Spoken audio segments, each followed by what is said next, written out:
Okay, good morning and good afternoon and good evening, everyone. Today we invite Anne as our speaker to introduce brain science journals and open access. So Anne works across humanities, social sciences, and STM lists, helping authors and societies navigate the challenges of academic communication in the contemporary publishing landscape. She is passionate about making open access publishing accessible and equitable for authors and readers globally. Now let's welcome Anne to start her presentation. Thanks so much. So thank you very much for inviting me to present today. As Kane said, this is a really exciting subject for me, as I've been passionate about open access for a number of years. And I've been very lucky to work across all different subject areas while I've been at Cambridge, the sciences, the social sciences, and the humanities, and to learn from different communities what their needs and challenges are around open access, and to evolve my own thinking on publishing models. So I'm very happy to say that I think that we've now reached a point at Cambridge where we can truly provide an equitable open access model for all researchers. And that's what I'll be talking about today, as well as our portfolio in the brain sciences, which I also manage on behalf of the press. So I'm going to start with an overview of the basics and benefits of open access. And then I'll be talking about our particular journals list in brain sciences and how you can access open access benefits yourself in publishing with Cambridge. So first, the basics and benefits of open access. I'm going to start with an overview of transformative agreements. So you may have heard that open access publishing requires authors to pay an article processing charge, or APC, in order to be published. While in some cases that may be true, APCs are not the only way that open access publication is supported. Cambridge, along with many other publishers, are now focused on transformative agreements, sometimes called TAs.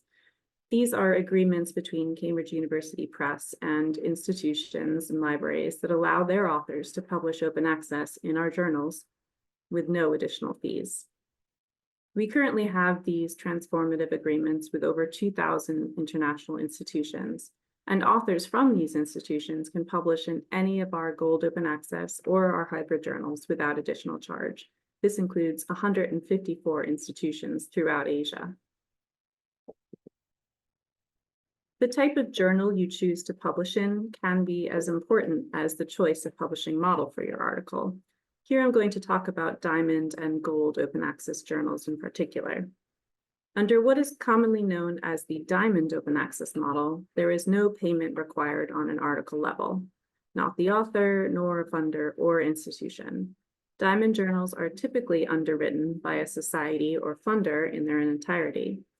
So when you are publishing in a Diamond journal, you'll want to make sure that you're still publishing under a Creative Commons license and retaining your copyright. Otherwise, it's not really open access, it's just free access. Within a Gold open access journal, meanwhile, authors are usually required to pay an article processing charge, either individually or via a transformative agreement. Hybrid journals, meanwhile, are journals made up of a mixture of subscription and open access articles, with only the open access articles requiring article processing charge payment or an institutional agreement. The open access articles are available for everyone to read, but the subscription content is usually behind a paywall, so people need to subscribe to read it. It is the author's choice if their article is open access or not. I mentioned before that another benefit of open access publication can be the choice of licenses under which to publish. Open access articles within our fully Gold, open access, and hybrid journals are published under what is known as Creative Commons licenses, meaning that you retain the original copyright to your work and choose if you want to limit or allow reuse of your article in new or derivative works. When an author signs the author publishing agreement in one of our journals, they are given a number of Creative Commons licenses to choose from.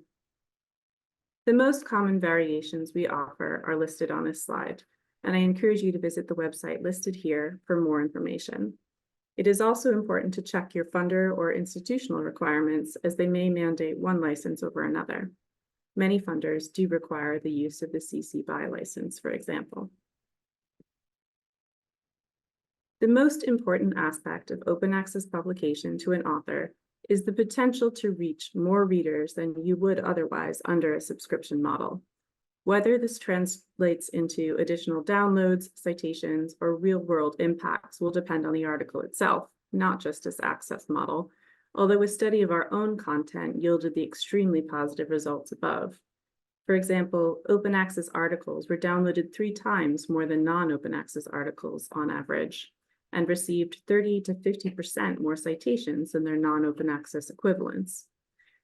Of course, when articles are freely online globally, that allows anyone, anywhere to find, read, and benefit from research. In all situations where an author has the option to choose open access for their article, I encourage them to take advantage of it. What is the impact of open access on different subdisciplines?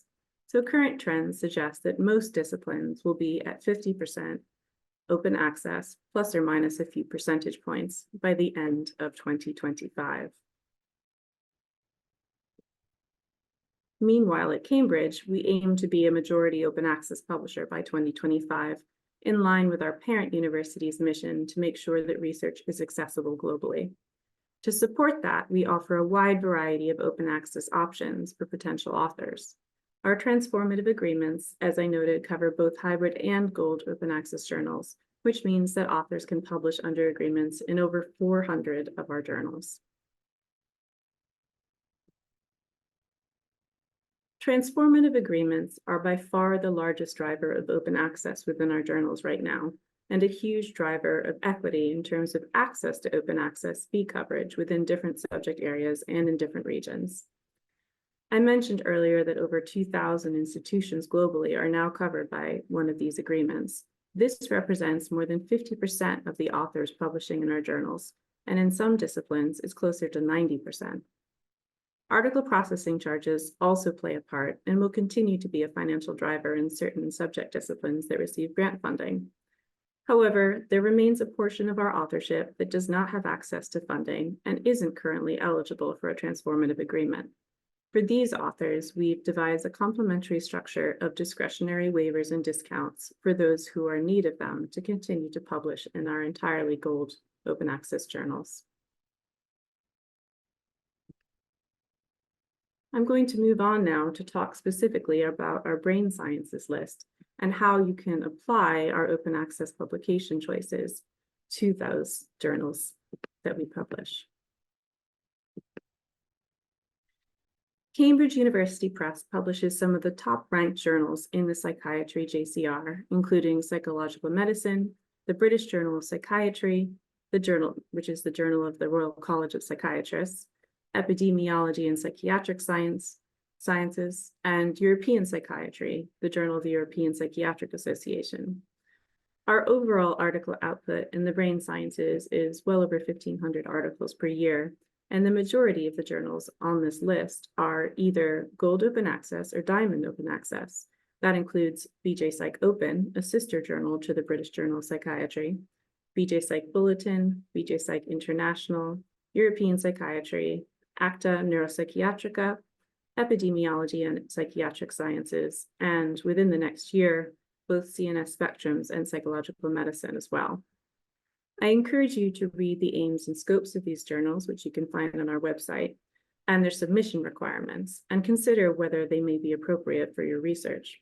As I noted earlier, if your manuscript is accepted, we can guarantee a pathway for open access in any of our fully open access journals, regardless of your funding status. If the journal is a hybrid publication, you can choose whether or not you'd like to publish open access. And if your library already has a transformative agreement with us, you could publish open access at no additional charge. Here's a closer look at 2 of our top journals in psychiatry. Both Psychological Medicine and the British Journal of Psychiatry are highly read, highly cited journals with powerful impact factors at the top of their field. Both accept original research and review articles on psychiatry and mental health from and for a global audience. As you will note, Psychological Medicine will be flipping to a fully gold open access model later this year in preparation for its 2025 volume. It accepts and publishes at a higher volume of articles than the British Journal of Psychiatry, but both journals see very high usage and average citation rates for their articles and are very well known globally. We also have well-regarded titles on our psychology list, including the internationally known journal Behavioral and Brain Sciences, which has an impact factor of nearly 30, and Development in Psychopathology, which accepts original, empirical, theoretical, and review papers on the interrelationship of typical and atypical development in children and adults. Again, if you're interested in publishing in these journals, I would encourage you to read both their descriptions on our website, along with the sample articles. So BBS, for example, has a very unique article format, and the best way to publish in the journal is to begin as a commentator. If you're interested in commenting on a BBS article, you can sign up to be part of our database and receive invitations to submit. You'll note that this is the only journal on our list that does not offer a gold open access option. However, authors can take advantage of our green archiving policies to make a copy of their manuscript freely available for others to read. We have a number of other titles which also may be of interest to listeners, including the Journal of the International Neuropsychological Society, the neurology title Canadian Journal of Neurological Sciences, which is the official journal of the Canadian Neurological Sciences Federation, and the two journals of the British Association for Behavioral and Cognitive Psychotherapies, which are Behavioral and Cognitive Psychotherapy and the Cognitive and Behavior Therapist. All, as noted, contain open access, while Personality Neuroscience and Judgment and Decision-Making are entirely gold open access.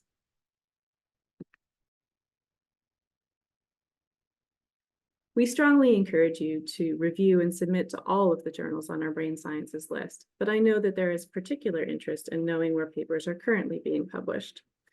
So to that effect, I looked specifically at journals publishing papers from China for the past few years, and Psychological Medicine, Development in Psychopathology, BJ Psych Open, Epidemiology and Psychiatric Sciences, International Psychogeriatrics, and European Psychiatry came out at the top of the list in terms of the number of articles submitted and accepted. Again, 4 of these journals are either entirely gold open access or about to become so. Many of them are highly ranked in the JCR and have high usage globally. I've listed the approximate acceptance rates for papers from China specifically, though this is a moving target and likely to change very quickly.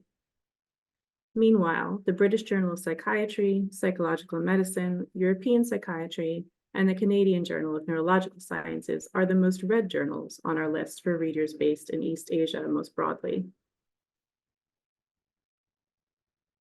You can also feel free to reach out to any of our editors directly with questions about publishing in these journals. I've listed just a few of our editorial board members based in East Asia for our key titles above.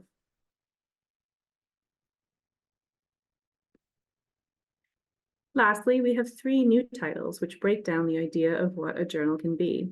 Our Cambridge Prisms title, Global Mental Health, as well as Research Directions titles, Depression and Sleep Psychology, which recently launched and are actively seeking new submissions.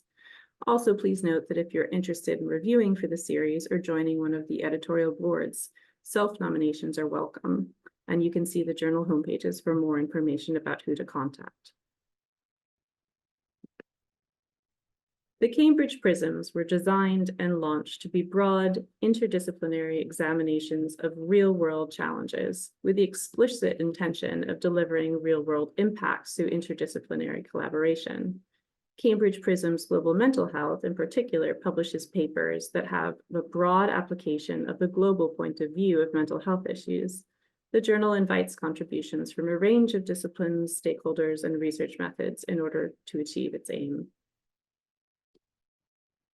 This collaboration element is even more obvious within Research Directions, which deconstructs the journal format entirely. Instead, each research direction starts with a question inviting community response, and to which authors are invited to submit incremental pieces of research and results. Each of these is intended to contribute to answering the initial question, like pieces of a puzzle.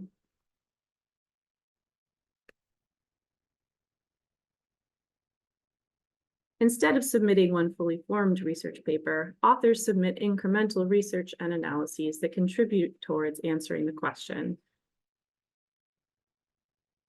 Authors can also share early research outputs and other non-peer-reviewed literature in our community space on Cambridge Open Engage, including preprints, data sets, research posters, conference abstracts, and other material. The Research Directions platform will make connections between these short papers by showing how they link to one another. Again, the idea is that researchers from around the world, from different disciplines, will work together to find answers to the questions posed within the Research Directions journals. And finally, an impact paper will summarize what's been published in response to the question and how it can benefit society. As noted, the research directions are intended to open up those early stages of research to interrogation and constructive input, hopefully making the research more reproducible and transparent. But none of this would be possible without the accessibility that open access provides. So now on to the practicalities of how to publish open access with Cambridge. To review again, the two types of journals you are likely to encounter are Gold Open Access and Hybrid, although our Brain Sciences list also includes Diamond journals. In a Gold Open Access journal, all research content is open access, while hybrid journals are made up of a mixture of subscription and open access material. If you are publishing in a hybrid journal, you must make a conscious choice to publish under an open access license. You do not need to choose open access during the submission stage of publication. However, there are still important decisions you need to make during this process that affect your coverage.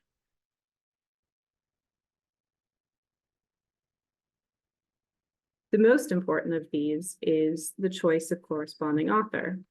A definition of corresponding authorship is available on our website, and it's repeated during submission to all of our journals.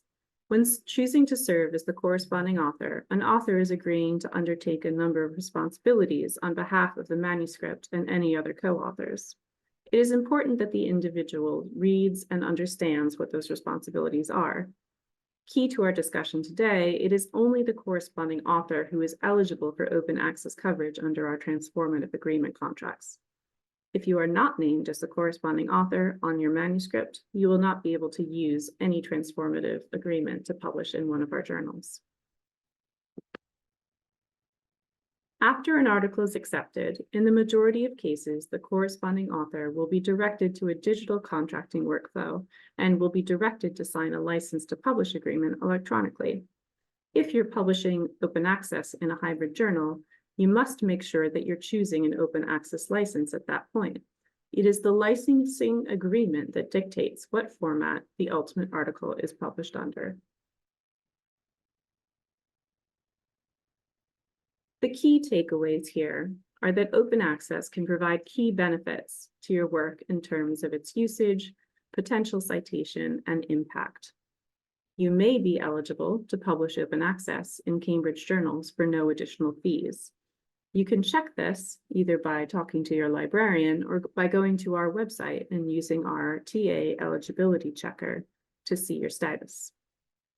You must ensure that you are listed as a corresponding author in order to take advantage of any TA agreement. And we encourage you to ask questions of and submit to all our journals, regardless of their publication format. I'd be very happy to take questions now, as well as by email, and we can also send out a link to some of the journal websites after this that were included in the presentation today and some of the resources that I mentioned.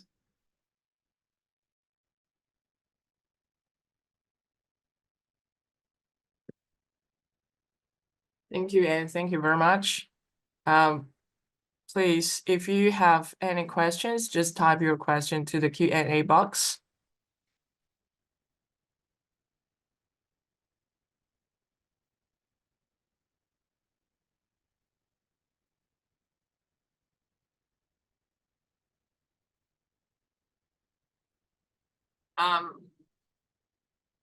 Yeah, if there's no question, we can stop here. And thank you very much for attending to today's webinar. Thank you again, and please, I do encourage everyone to contact me with questions. Thank you, Anne.